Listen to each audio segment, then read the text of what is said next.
बिलोली तालुक्यातील मौजे बडूर येथील शेतकरी सायलू देशपेटवाड यांचे शॉक लागून जागीच मृत्यू।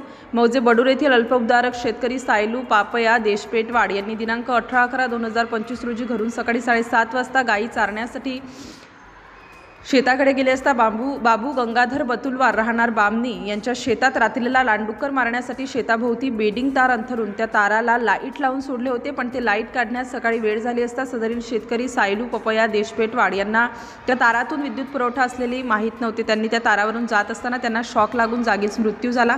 पण सदरील घटना बाबू बतुलवार यांनी पाहून लक्षात येताच हा व्यक्ती मृत झाला आहे असे समजताच त्यांनी पुरावा नष्ट करण्याच्या हेतूने सदरील मृतदेह तिथून उचलून 500 मीटरवर दुसऱ्याच्या शेतात नेऊन टाकला अशी शंका मृत्यू व्यक्तीचे पत्नी धोडबाई देशपेटवाड व मुलगा बालाजी देशपेटवाड यांना शंका व्यक्त केली। तसेच ही बातमी गावात पसरताच गावातील प्रतिष्ठित नागरिक सदरील मृतदेह उपजिल्हा रुग्णालय बिलोली येथे नेण्यात आले व PM करण्यात आले असता डॉक्टरांनी शॉक लागून मृत्यू झाला असेल तात्पुरता अंदाज व्यक्त करण्यात आला व पुढील PM रिपोर्ट येईपर्यंत डॉक्टरांनी मीडियासमोर बोलण्यास टाळले। पुढील तपास बिलोली पोलीस स्टेशन उपनिरीक्षक शिवराज लोखंडे यांनी जाग्या मोक्यावर पंचनामा करण्यात आला व पुढील तपास उपनिरीक्षक शिवराज लोखंडे व बडूर बीट जमादार गुडमुलवार यांनी करत आहेत। सिटी इंडिया न्यूजसाठी प्रतिनिधी जयप्रकाश गोंडशेटवाड, नांदेड।